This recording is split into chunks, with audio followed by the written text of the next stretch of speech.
प्रगति करते हुए एसआईटी के द्वारा जांच का दायरा बढ़ाते हुए जहानाबाद में जो परिस्थितियां रही उसके बारे में अग्रतर जांच की जा रही थी और जो डीएनए सैंपलिंग हेतु जो अन्य संभावित संदिग्ध हो सकते हैं उनका वैज्ञानिक अनुसंधान के थ्रू और जो मानवीय इंटेलिजेंस है उसके माध्यम से वहां पर अनुसंधान किया जा रहा था। इसी क्रम में जो मृतका के जो परिजनों के द्वारा दिनांक 24 जनवरी को माननीय उच्च न्यायालय पटना में इस कांड के जो न्यायिक अथवा सीबीआई से जांच कराने हेतु याचिका दायर की गई, जिसका बिहार सरकार ने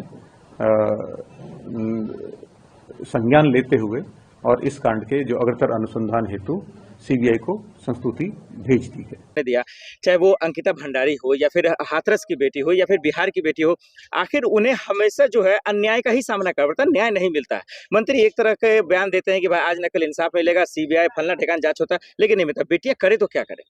बेटियां करे तो क्या करे? बेटियां करे तो करे वही करना पड़ेगा जो फूलन देवी ने किया था। यही हालत कर दिया इन लोगों ने। जिस देश के अंदर कानून का राज है, जिस देश के अंदर हम कानून को मानने वाले लोग हैं, लेकिन उसके बाद बेटियों को मजबूर किया जाता है कि तुम लोग जो है तुम मजबूर हो। हम कानून को मानते हैं, हमारी रक्षा कौन करेगा बताइए? हम लोग टैक्स देते हैं, ठीक है, और ये लोग जो मौजूदा सरकार है, सरकार इसीलिए बनते हैं, इसलिए बन के आए हैं क्योंकि बेटी बचाओ बेटी पढ़ाओ इनका स्लोगन है।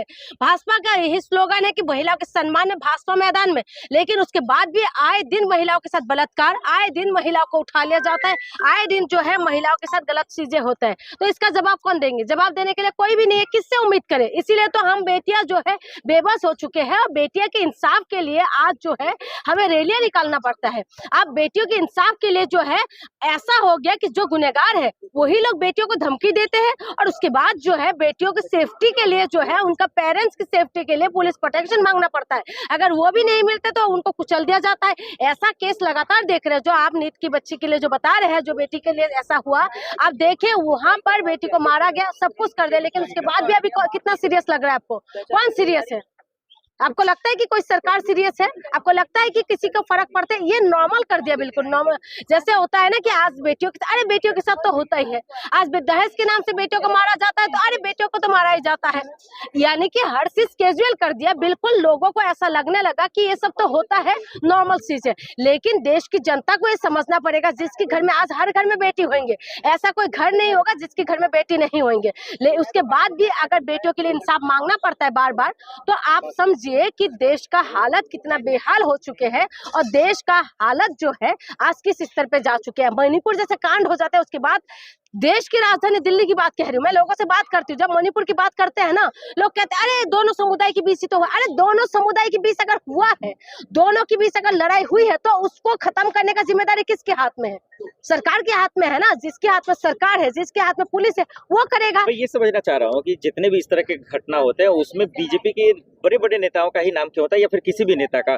अगर उत्तराखंड की बात करें तो दुष्यंत गौतम जो वीआईपी माने जाते हैं, अभी बिहार में बात कीजिए तो नीतीश कुमार के बेटे पे ही आरोप लग रहे हैं, मंत्री के नाम पप्पू यादव ने गिना दिए, फिर भी कोई कार्रवाई नहीं। मैं वही तो क्यों करेगा कार्रवाई? जब पुलिस उनके हाथ में, कार्रवाई कौन करता है? हम सबसे पहले जो है एफआईआर करवाने जाते हैं, फर्स्ट इन्फॉर्मेशन जिसको देने के लिए जाते हैं वो पुलिस होता है, और पुलिस के बाद ही आगे की कार्रवाई होते हैं। फिर उसके बाद आप मांग करते सीबीआई का, आप मांग करते कि नहीं इन्वेस्टिगेशन अच्छे से होना चाहिए। तो आपका सीबीआई, जब पुलिस जिनके हाथ में है, पुलिस तो देखो, पुलिस अपना काम अगर करने पे आ जाए तो गरे मुर्दे भी उखाड़ लेता है, इतना मुझे पता है। पुलिस के ऊपर दबाव होते हैं, खाकी वर्दी में दबाव होते हैं, खादी का जो खादी पहन के घूमते हैं ना, ये लोग दबाव देते हैं। इसी वजह से पुलिस अपने कामों को पूरी तरीके से नहीं कर पाते।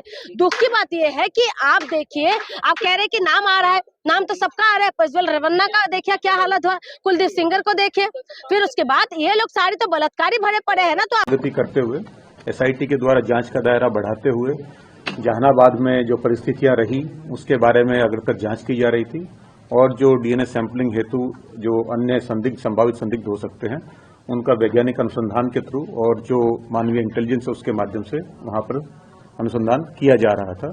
इसी क्रम में जो मृतका के जो परिजनों के द्वारा दिनांक 24 जनवरी को माननीय उच्च न्यायालय पटना में इस कांड के जो न्यायिक अथवा सीबीआई से जांच कराने हेतु याचिका दायर की गई, जिसका बिहार सरकार ने